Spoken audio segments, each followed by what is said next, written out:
صلیبیوں نے خوش فہمیوں میں مبتلا ہو کر جہازوں کو ہجوم کی صورت میں اکٹھا کر دیا تھا اور وہ سلطان ایوبی کے پھندے میں آ گئے تھے۔ دن کے وقت اگلے جہاز کو جو ماہی گیر ملے تھے وہ علی بن سفیان کے محکمے کے آدمی تھے۔ یہ قدرتی سی بات تھی کہ سمندر میں ماہی گیر ملے تو صلیبی کپتان نے ان سے معلومات حاصل کی۔ ماہی گیروں نے غلط معلومات دیں۔ انہوں نے صرف یہ بات ٹھیک بتائی کہ مصری بیڑا یہاں سے دور ہے۔ وہ واقعی دور تھا۔ سلطان ایوبی نے اپنے امیر البحر کو بتا دیا تھا کہ وہ سمندر پر نظر رکھے، کسی بھی وقت حملہ آ جائے گا۔ امیر البحر نے دیکھ بھال کا اچھا انتظام کر رکھا تھا۔ اسے قبل از وقت پتہ چل گیا تھا کہ صلیبی بیڑا سمندر کے وسط تک آ گیا ہے۔ چنانچہ امیر البحر اپنے چند ایک جنگی جہاز جن میں آتشین گولے پھینکنے والی منجنیقیں تھیں ایک طرف دور لے گئے تھے۔ انہوں نے بادبان بھی اتار لیے تھے اور مستول بھی، تاکہ دور سے جہاز نظر نہ آ سکیں۔ ان کی بجائے انہوں نے ایک ایک چپو پر دو دو آدمی لگا دیے تاکہ رفتار تیز رہے۔ شام کے بعد جب صلیبی بیڑا ساحل کے قریب گیا تو امیر البحر نے مستول بھی چڑھا دیے اور بادبان بھی، اور چپوں کی رفتار بھی تیز رکھی۔ اس طرح وہ صلیبی بیڑے کے عقب میں عین اس وقت پہنچ گئے جب صلیبیوں نے اپنے جہاز ایک دوسرے کے ساتھ ملا دیے تھے۔ صلیبیوں کو دوسرا دھوکہ ان ماہی گیروں نے دیا تھا جو سکندریہ سے روانہ ہوئے تھے۔ انہوں نے صلیبی کمانڈر سے کہا تھا کہ وہ ان کے جاسوس ہیں۔ انہوں نے بتا دیا تھا کہ سکندریہ میں کوئی فوج نہیں۔ حقیقت یہ تھی کہ شہر کے ان مکانوں میں جو سمندر کی طرف تھے وہاں صرف فوج تھی۔ شہریوں کو محفوظ حصے میں بھیج دیا گیا تھا۔ سلطان ایوبی کا امیر البحر بہت تھوڑے جہاز لے کر گیا تھا۔ انہوں نے نقصان تو بہت کیا، لیکن دشمن کے کئی ایک جہاز بچ کر نکل گئے۔ دوسروں نے مقابلہ کیا۔ جلتے جہازوں نے رات کو دن بنا دیا تھا۔ اس روشنی میں سلطان ایوبی کے جہاز بھی نظر آنے لگے تھے۔ ان میں سے ایک جہاز صلیبیوں کی منجنیقوں کی زد میں آ گیا۔ امیر البحر نے اپنے جہازوں کو پیچھے ہٹانا شروع کر دیا، کیونکہ دشمن جہازوں کے افراد کی سہولت سے فائدہ اٹھاتے ہوئے گھیرا ڈالنے کی کوشش کر رہا تھا۔ سکندریہ میں سلطان ایوبی کے جانبازوں نے جوش میں آ کر ساحلوں پر ہلہ بول دیا اور جہازوں پر آتشین تیر پھینکنے لگے۔ یہ جانباز مصر کی فوج کے اس تیسرے حصے کے تھے جسے سلطان ایوبی نے اپنے ہاتھ میں لے رکھا تھا۔ انہیں غیر فوجی لباس میں سکندریہ میں مکانوں میں مورچہ بند کیا گیا تھا اور نہایت خاموشی سے شہریوں کو دوسرے مکانوں میں منتقل کر دیا گیا تھا۔ سلطان ایوبی عقل اور دھوکے کی جنگ لڑ رہے تھے اور کم سے کم طاقت استعمال کر رہے تھے۔ انہوں نے ابھی خاصی نفری اپنے زیر کمان ریزرو میں رکھی ہوئی تھی۔ رات بھر یہ جنگ جاری رہی۔ سمندر میں کئی جہاز جل رہے تھے۔ وہاں قیامت کا منظر بنا ہوا تھا۔ صلیبی بیڑا چونکہ زیادہ تھا، بلکہ سلطان ایوبی کے جہازوں کی نسبت بہت ہی زیادہ تھا، اس لیے صلیبی جہاز تباہی سے نکل کر مسلمانوں کے جہازوں کو گھیرنے کی کوشش کر رہے تھے۔ صورت گھیرے والی بن گئی تھی۔ رات کو پتہ نہیں چلتا تھا کہ اپنے جہازوں کی کیفیت کیا ہے۔ سلطان ایوبی وہاں موجود تھے۔ انہوں نے اپنے ان جہازوں کو جنہیں انہوں نے محفوظہ کے طور پر رکھا ہوا تھا حکم بھیج دیا کہ صلیبی جہازوں کو دور کا چکر کاٹ کر الجھائیں۔ رات کے پچھلے پہر باقی جہاز بھی معرکے میں شریک ہو گئے۔ اس میں بہادری تو ان ملاحوں کی تھی جو چھوٹی چھوٹی کشتیوں میں اپنے جہازوں کو تیر، آتش کی مادہ اور گولے پہنچا رہے تھے۔ اپنے جہازوں کو ڈھونڈنا بہت ہی مشکل کام تھا۔ صبح طلوع ہو رہی تھی جب امیر البحر ایک کشتی میں ساحل پر آئے۔ ان کے ساتھ چند ایک بحری سپاہی تھے۔ امیر البحر کے کپڑے خون سے لال تھے اور ان کی ایک ٹانگ جھلسی ہوئی تھی۔ ان کا جہاز نظر آتش ہو گیا تھا اور وہ چند ایک جوانوں کو سمندر سے نکال لائے تھے۔ انہوں نے سلطان ایوبی کو بڑی عجلت میں مارکے کی صورتحال بتائی، جو مختصراً یہ تھی کہ اس کے آدھے جہاز تباہ ہو چکے تھے، لیکن صلیبیوں کو اتنا زیادہ نقصان پہنچایا جا چکا تھا کہ وہ زیادہ دیر لڑنے کے قابل نہیں رہے تھے۔ سلطان ایوبی نے اسے بتایا کہ باقی جہازوں کو بھی بھیج دیا گیا ہے۔ یہ اقدام امیر البحر کی خواہش اور ضرورت کے عین مطابق تھا۔ اس نے سلطان ایوبی سے کہا، صلیبیوں کو سب سے زیادہ نقصان وہ بوجھ دے رہا ہے جو انہوں نے جہازوں میں لاد رکھا ہے۔ رسد کے علاوہ ان کے جہازوں میں فوج بھی ہے اور بعض جہازوں میں گھوڑے ہیں۔ اس بوجھ کی وجہ سے ان کے جہاز رفتار میں نہیں آتے اور گھومنے میں دیر لگاتے ہیں۔ میرے جہاز خالی ہیں۔ امیر البحر اتنا زیادہ زخمی تھا کہ اس کا سر ڈول رہا تھا۔ سلطان ایوبی نے اپنے طبیب اور جراح کو بلایا، مگر امیر البحر نے پرواہ نہ کی۔ سلطان ایوبی کا ہیڈ کوارٹر ساحل کے چٹانی علاقے میں تھا۔ وہ ایک اونچی چٹان پر کھڑے تھے۔ سورج کی پہلی کرنوں نے سمندر اور ساحل کا جو منظر دکھایا وہ ہیبت ناک تھا۔ جہاں تک نظر جاتی تھی سمندر میں جہاز مست سانڈوں کی طرح سمندر کو چیر رہے تھے۔ بہت سے جہاز جل رہے تھے۔ بعض مستول ٹوٹ جانے اور بادبان بیکار ہو جانے سے ایک ہی جگہ کھڑے ہچکولے کھا رہے تھے۔ سمندر میں بہت سے انسان تیرتے نظر آ رہے تھے اور موجیں لاشوں کو ساحل پر پٹخ رہی تھیں۔ اپنے جہازوں کا کچھ پتہ نہیں چلتا تھا۔ دور مغرب کی طرف سے سمندر سے مستولوں کے بالائی حصے ابھرے، پھر بادبان نظر آئے۔ جہاز ایک صف میں ایک دوسرے سے دور دور مارکے کی طرف بڑھتے آ رہے تھے۔ سلطان ایوبی نے کہا، تمہارے جہاز آ رہے ہیں۔ انہوں نے ادھر دیکھا، وہاں امیر البحر نہیں تھا۔ امیر البحر اپنے جہازوں کو آتا دیکھ کر سلطان کو بتائے بغیر چٹان سے اتر گیا تھا۔ سلطان ایوبی کو وہ اس وقت نظر آیا جب وہ ایک کشتی میں بیٹھ چکا تھا اور کشتی کا بادبان کھل چکا تھا۔ یہ 10 چپوؤں کی کشتی تھی۔ سلطان ایوبی نے چلا کر اسے پکارا، سعدی، تم واپس آ جاؤ، میں نے تمہاری جگہ ابو فرید کو بھیج دیا ہے۔ امیر البحر دور نکل گیا تھا۔ اس نے بلند آواز سے کہا، یہ میری جنگ ہے، خدا حافظ، اور اس کی کشتی دور ہی دور ہٹتی گئی، پھر نظروں سے اوجھل ہو گئی۔ قاصد نے سلطان ایوبی کو اطلاع دی کہ سکندریہ سے شمال مشرق کی طرف 3 میل دور صلیبیوں کی کچھ فوج اتر آئی ہے اور وہاں خونریز مارکا لڑا جا رہا ہے۔ سلطان ایوبی نے وہاں جانے کے بجائے کچھ احکام جاری کر دیے اور سمندری جنگ کو دیکھتے رہے۔ انہوں نے یہ منظر بھی دیکھا کہ صلیبیوں کا ایک جہاز ساحل کے ذرا قریب آ گیا تھا۔ سلطان ایوبی کے بیڑے کا ایک جہاز اس کے قریب آنے کی کوشش کر رہا تھا۔ صلیبیوں نے تیروں کی بوچھاڑیں کر دیں، لیکن مسلمان ملاحوں نے پرواہ نہ کی۔ وہ اپنے جہاز کو صلیبی جہاز کے اتنا قریب لے گئے کہ کود کر اس میں چلے گئے اور دست بدست لڑ کر جہاز پر قبضہ کر لیا۔ مگر یہ مارکا اتنا سہل نہ تھا جیسا بیان کیا گیا ہے۔ مسلمان بحریہ کے سرفراشوں نے خون اور جان کی بے درنگ قربانی دی۔ وہ 3-3، 4-4 جہازوں کے گھیرے میں لڑے، دشمن کے جہازوں میں کود کود کر لڑے، تیروں سے چھلنی ہوئے، مگر اس طرح مارکے میں سے نکلنے کی نہ سوچی جس طرح صلیبی اپنے جہاز سے نکلنے کی کوشش کر رہے تھے۔ صلیبیوں کی کمر رات کو ہی ٹوٹ گئی تھی۔ ان کے کمانڈر صلیب کا حلف پورا کر رہے تھے اور انہیں صبح تک یہ امید لڑاتی رہی کہ وہ سلطان ایوبی کی قلیل سی بحری قوت پر قابو پا لیں گے، لیکن اگلے دن کے پچھلے پہر تک ان کی کیفیت اتنی بگڑ چکی تھی کہ جہاز بکھر کر ادھر کو ہی جا رہے تھے جدھر سے آئے تھے۔ وہ اپنی زیادہ تر قوت مسلمانوں کے ہاتھوں تباہ کر گئے تھے، اور ان کی جو تھوڑی سی فوج ساحل پر اتری تھی وہ سکندریہ سے 3-4 میل دور شمال مشرق میں کچھ کٹ گئی تھی، باقی نے ہتھیار ڈال دیے تھے۔ سلطان ایوبی کے فوج کا دوسرا حصہ بھی جنگ میں شریک نہیں ہوا تھا۔ سلطان ایوبی کے پاس قاصد آ رہے تھے، جا رہے تھے، اور جب انہیں یقین ہو گیا کہ صلیبی ناکام ہو گئے ہیں تو انہوں نے فوج کے دوسرے حصے کو ایک اور محاذ دے دیا۔ عمران کی اطلاع کے مطابق بیت المقدس کی طرف سے بھی صلیبی فوج کو آنا تھا۔ اس کے لیے نور الدین زنگی گھات میں تھے، تاہم پیش بندی کے طور پر سلطان ایوبی نے دفاع مضبوط کر لیا۔ تیسرے حصے کو جو انہوں نے اپنی زیر کمان ریزرو میں رکھا ہوا تھا، ان صلیبیوں کو پکڑنے پر لگا دیا جو سمندر سے نکل رہے تھے۔ سورج کی آخری کرنوں نے سلطان ایوبی کو یہ منظر دکھایا کہ صلیبیوں کے وہی جہاز نظر آ رہے تھے جو جل چکے تھے اور ابھی ڈوبے نہیں تھے، یا وہ جنہیں پکڑ لیا گیا تھا، یا ان جہازوں کے بادبان نظر آ رہے تھے جو واپس جاتے ہوئے دور ہی دور ہٹتے چلے جا رہے تھے۔ ان کی اپنی بحریہ کے جہاز جو بچ گئے تھے ساحل کی طرف آ رہے تھے۔ دیکھنے والوں نے اندازہ لگایا کہ سلطان کی آدھی بحریہ مصر پر قربان ہو گئی تھی۔ کشتیاں ساحل پر آ رہی تھیں، ان میں اپنے بحری سپاہی آتے تھے جو زخمی تھے یا سمندر سے نکالے گئے تھے۔ ان کے جہاز تباہ ہو گئے تھے۔ ایک کشتی اس چٹان کے قریب آ کے ساحل سے لگی جس پر سلطان ایوبی کھڑے تھے۔ اس میں کسی کی لاش تھی۔ سلطان ایوبی نے بلند آواز سے پوچھا، یہ کس کی لاش ہے؟ امیر البحر سعدی بن سعد کی، ایک ملاح نے جواب دیا۔ سلطان ایوبی دوڑ کر نیچے اترے، لاش سے کپڑا ہٹایا۔ ان کے امیر البحر کی لاش خون سے لال ہو چکی تھی۔ ملاحوں نے بتایا کہ امیر البحر نے ایک جہاز تک پہنچ کر بحریہ کی کمان لے لی تھی اور جنگ لڑاتے رہے۔ انہوں نے اس جہاز پر اپنی کمان کا جھنڈا چڑھا دیا تھا۔ غالباً یہی وجہ تھی کہ صلیبیوں کے 4 جہازوں نے انہیں گھیر لیا۔ ان میں سے 2 تباہ ہوئے اور امیر البحر کا جہاز بھی تباہ ہو گیا۔ اس وقت تک مارکا ختم ہو چکا تھا۔ سلطان ایوبی نے امیر البحر کی لاش کا ہاتھ چوما اور کہا، تم سمندر کے فاتح ہو، میں کچھ بھی نہیں۔ انہوں نے جہاں یہ حکم دیا کہ دشمن کے جو جہاز پیچھے رہ گئے ہیں ان سے سامان نکالا جائے، وہاں جذباتی لہجے میں کہا، تمام کشتیاں سمندر میں ڈال دو اور کسی شہید کی لاش سمندر میں نہ رہے۔ انہیں یہیں دفن کرنا جہاں بحر روم کی ہوائیں ان کی قبروں کو ٹھنڈا رکھیں۔ بحری شہیدوں کی تعداد کم نہیں تھی۔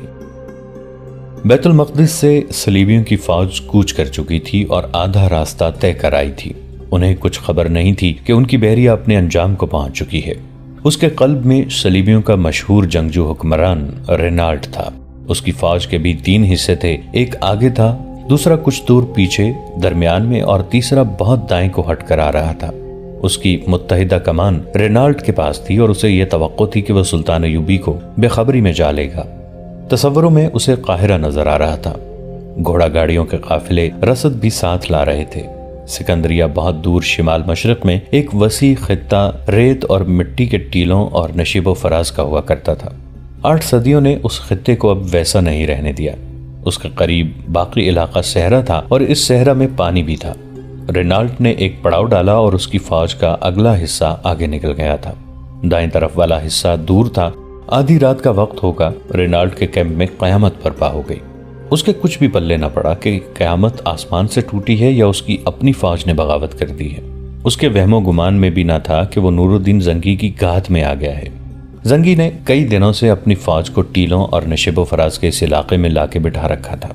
انہوں نے یہ سوچا تھا کہ یہاں پانی قریب ہے، اس لیے صلیبی یہاں پڑاؤ کریں گے۔ صلیبی فوج کا اگلا حصہ آگے نکل گیا تو زنگی کے کمانڈروں کو مایوسی ہوئی۔ انہیں یہ حکم دیا گیا تھا کہ رات کو پڑاؤ پر حملہ کرنا ہے۔ وہاں پڑاؤ نہ ہوا۔ بہت دیر بعد انہیں دور سے گرد کے بادل نظر آئے تو وہ سمجھے کہ آندھی آ رہی ہے۔ صحرائی آندھی بڑی خوفناک ہوا کرتی ہے، لیکن یہ آندھی نہیں، صلیبی فوج کا درمیانی حصہ تھا جو اسی جگہ آ کر رک گیا جہاں نور الدین زنگی رحمۃ اللہ علیہ کو توقع تھی۔ صلیبیوں نے خیمے نہ لگائے کیونکہ انہیں صبح کوچ کرنا تھا۔ جانوروں کو الگ باندھ دیا گیا اور پھر سورج ڈوب گیا۔ آدھی رات کو سلطان زنگی کے دستے جو گھات میں تھے باہر آئے۔ یہ سب سوار تھے۔ انہوں نے پہلے تو اندھیرے میں تیروں کا می برسایا اور جب سوئے ہوئے سپاہیوں میں بھگدڑ مچی تو سواروں نے گھوڑے سر پٹ دوڑا دیے۔ وہ اندھا دھند برچیاں اور تلواریں چلاتے گئے اور آگے نکل گئے۔ صلیبی سنبھلنے نہ پائے تھے کہ سواروں نے پھر ہلہ بول دیا۔ صلیبیوں کے بندھے ہوئے گھوڑوں کی رسیاں کھول دی گئیں۔ یہ سب بھاگ اٹھے۔ رینالٹ وہاں سے بھاگ گیا اور دائیں حصے والی فوج میں جا پہنچا۔ یہ حصہ کہیں دور پڑاؤ کیے ہوئے تھا۔ نور الدین زنگی اسی طرف تھے۔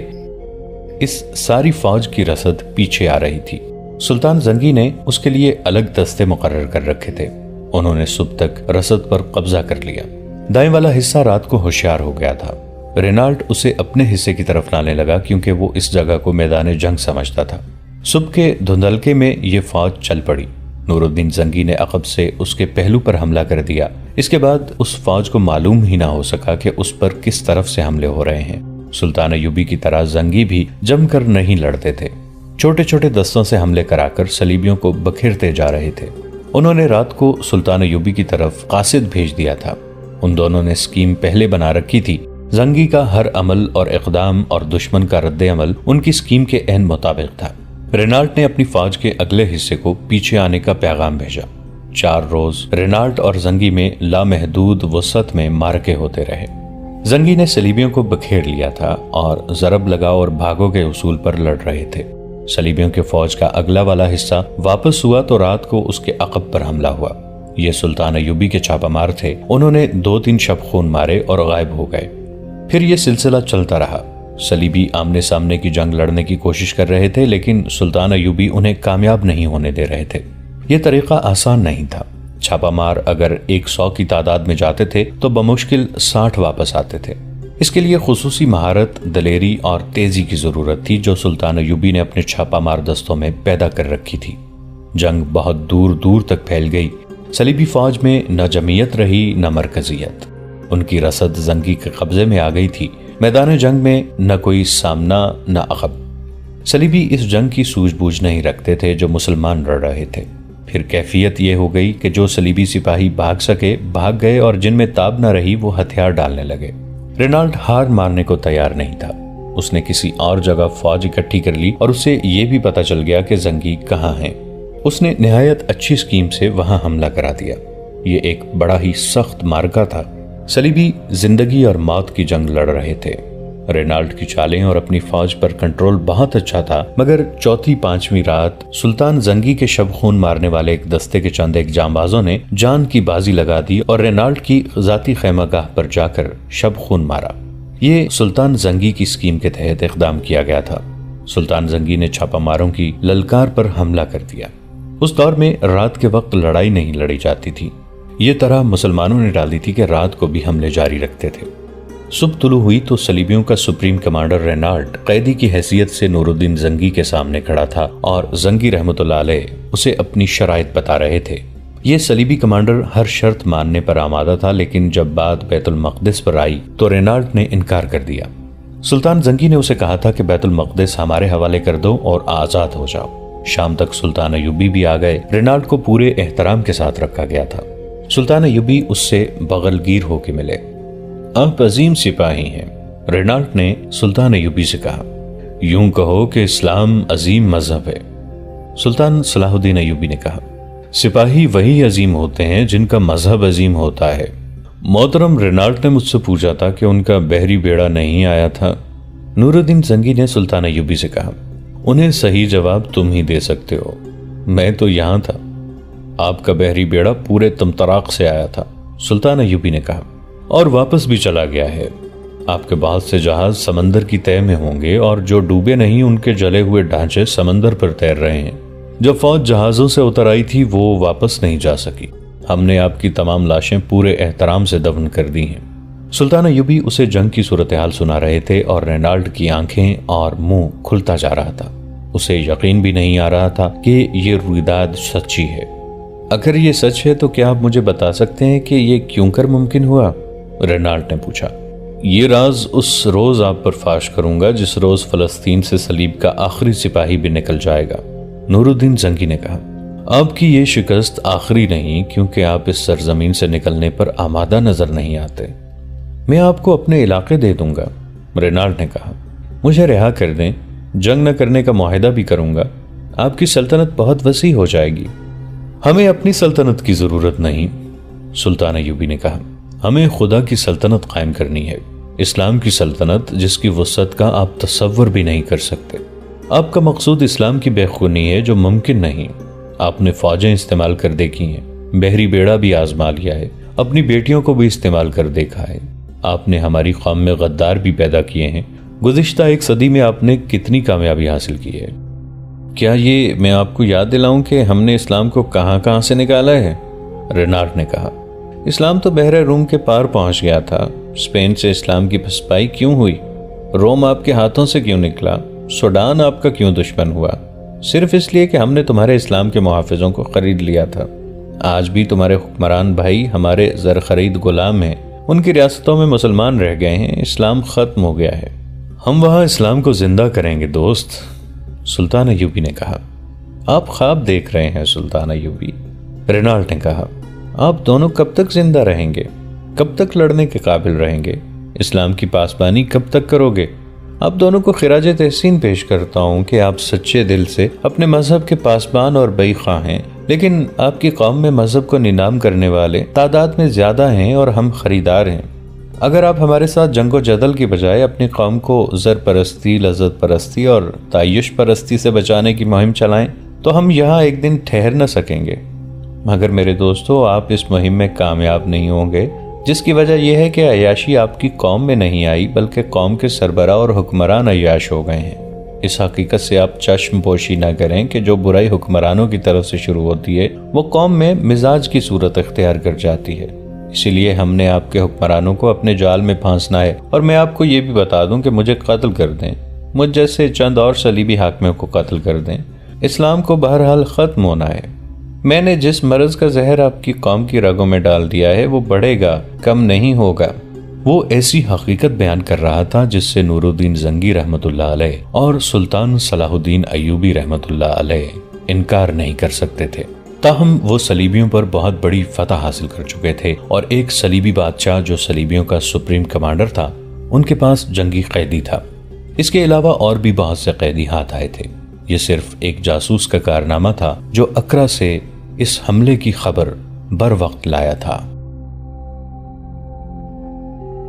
دوستو، آج کے لیے اتنا ہی۔ اسی کہانی کی اگلی قسط کے ساتھ بہت جلد حاضر ہوں گے۔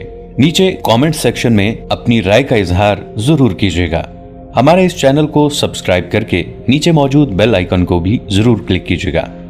اگلی ملاقات تک کے لیے ہمارا اور آپ کا اللہ نگہبان۔